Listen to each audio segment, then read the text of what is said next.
Maddie Johnson, and I'm a psychotherapist at Bridging Hope Counseling. And today I'm going to be talking about different types of boundary conflicts in relationship and how we can navigate them.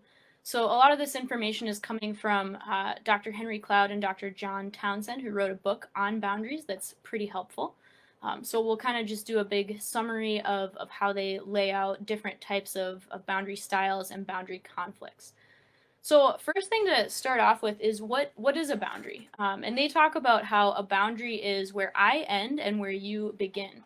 And so what that means is that I take responsibility for what's mine and I don't take responsibility for what is yours. And oftentimes when we experience boundary conflicts, it's because we try and take responsibility for something that isn't ours, or there's kind of a blurred line between where I end and where you begin. So Dr. Cloud and Dr. Townsend propose 4 different styles of boundary conflicts. So compliant, avoidant, controlling, and non-responsive. So we'll kind of go through those and talk about what each one of those 4 types looks like. So a compliant person is somebody who says yes to the bad. So an example of this would be if I want to go kayaking and I think that you want to go to a concert, I will suggest going to the concert, even if it's a band that I don't particularly like or that I don't know that well, because it's difficult for me to say no. I'm being compliant. So a lot of times we're taught that saying no will disappoint people or will hurt other people's feelings. So we change our own behaviors to match whoever we're with. And the big fear that motivates that is we often fear abandonment, we fear hurting other people's feelings, we fear the guilt that we feel about asserting our own needs, or we fear being seen as bad. So that's a little bit about kind of a compliant boundary conflict. An avoidant boundary conflict is saying no to the good. So an example of this would be if I really need help moving, rather than asking other people for help, I'll just figure out how to do it myself. Or it might mean when somebody asks me how I'm doing, I might invalidate my own stress and say, yeah, I'm stressed out, but other people have it way worse. So an avoidant boundary conflict is when we withdraw or we don't ask for help from other people, and the boundary kind of looks like a solid wall. So if you have a solid wall, none of the good stuff can get in. So it blocks both the bad stuff and the good stuff.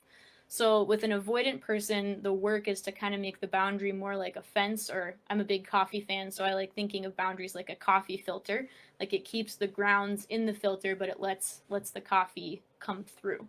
Controllers, that's talking about not respecting the boundaries of others. So for example, you might tell me that you want to drive to downtown Minneapolis because you're familiar with the area and it would just help you to feel safer. And if I'm a controller, then I'm just going to dismiss the request and insist that I drive. Or I might try and convince you that your fear isn't actually legitimate and you should just let me drive. So there's kind of 2 types of controlling, which is aggressive, which is just being dismissive and kind of steamrolling the other person, and manipulative, which is more like I try and convince you that you're wrong or you don't actually want what you're telling me that you want. So typically with controllers, it means that we have difficulty controlling our own lives, so we try and control the lives of other people. And oftentimes when we hear, if we're a controller, when we hear no, we see that as a challenge. So that's a little bit about what controller boundary conflict is like. So the last one is a non-responsive boundary conflict, which means that we're not hearing what other people are saying. So an example of this would be if I'm vulnerable and I tell a friend something that's been bothering me, a non-responsive person might turn the conversation back to their own needs, or they might turn the conversation back towards their experiences.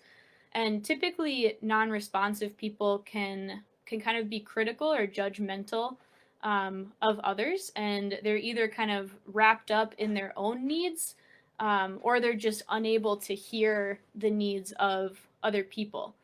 And typically with non-responsive people, we kind of see other people as being responsible for their own struggles. So for example, I might say something like, I'm always late because other people on the road don't know how to drive. So that might be an example of kind of a non-responsive response. So also non-responsive people can seek out relationships with people that tend to take on too much responsibility.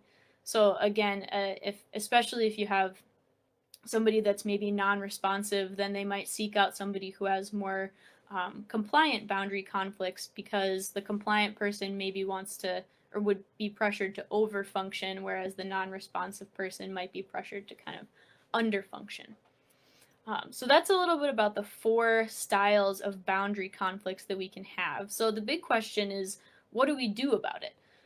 So I think the first part would be to look at where we might have difficulty accepting no, or saying no, and difficulty saying or accepting yes.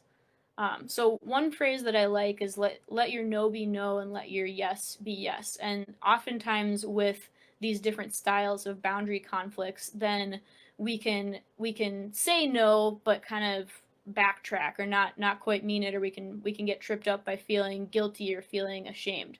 Or we might say yes to something, but really kind of feel resentful or not particularly pleased with having to commit, or we do something out of a obligation or a sense that we should do it rather than us really saying yes to something.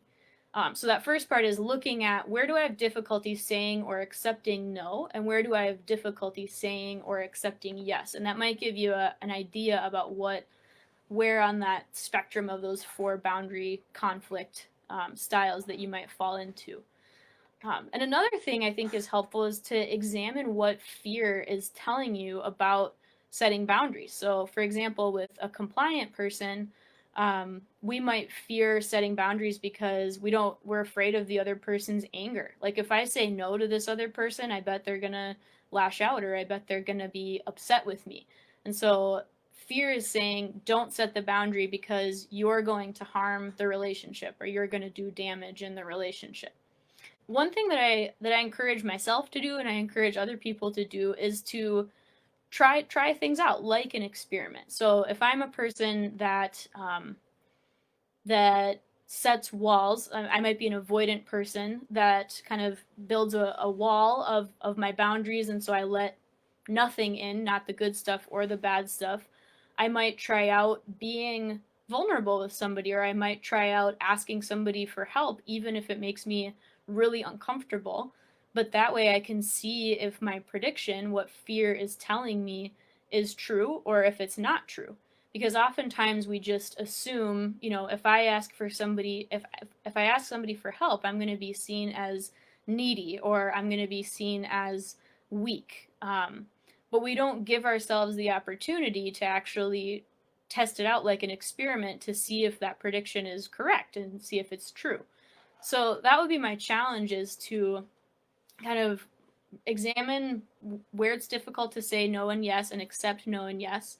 Examine what fear is telling you about setting boundaries, and to give yourself an experiment, or to kind of challenge yourself in trying to test out whether or not what fear is telling you is correct.